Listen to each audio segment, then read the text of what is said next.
The search icon at the top right corner of the page brings up an awesome feature. This is pretty cool. So you can type into this, like for instance, if you wanted to look up a C5 nerve root, what's innervated from that.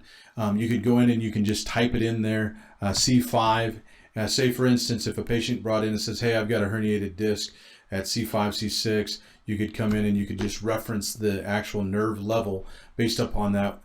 Just to bring it up quickly, you can see here that when we search for C5, what comes up is specific muscles that are innervated on each one of them based on that nerve finding on the summary page of all the muscles that are located here that are innervated through the C5 spinal nerve level. So that's one awesome part of that. Now, you can also go into this area and you can search it via functions that the patient can't do because of pain or because of weakness.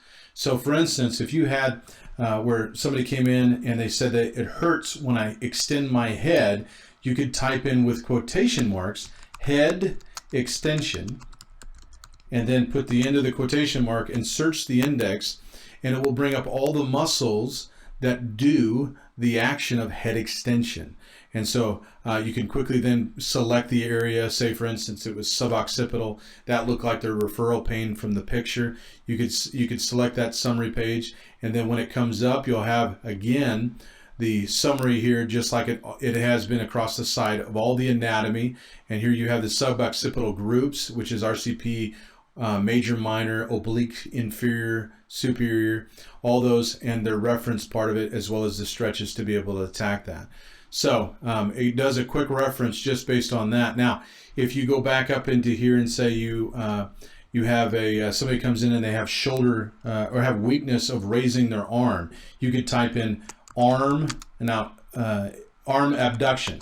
Now it's very important that you understand this feature is you always want to put the anatomy first and then the action second. And if you put it in quotation marks, it will actually narrow the search down very fast. So when we hit arm abduction, you can see the two muscles that do arm abduction in the body are supraspinatus and deltoid. So then you can go and select supraspinatus to see the referral patterns up close and enlarged. It also goes in and shows the muscle or the actual anatomy, nerve bundles below that. Here's the action, and then the stretches here, as well as the Wikipedia link.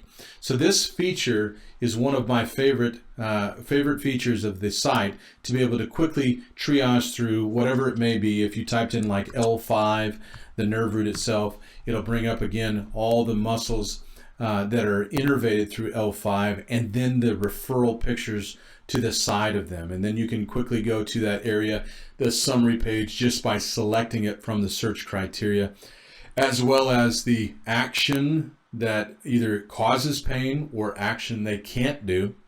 There's no other thing I've ever seen that will quickly go to that. So if they can't do, if they can't do arm flexion, you put the quotation marks, arm flexion, and then end it with that, hit search, and it'll bring up all the muscles that do arm flexion just based upon the action. And then you can look at the picture with your patient or find out if this matches in their history, the referral of pain, and it is a quick reference for that. This is one of my favorite parts of using this clinically in my practice.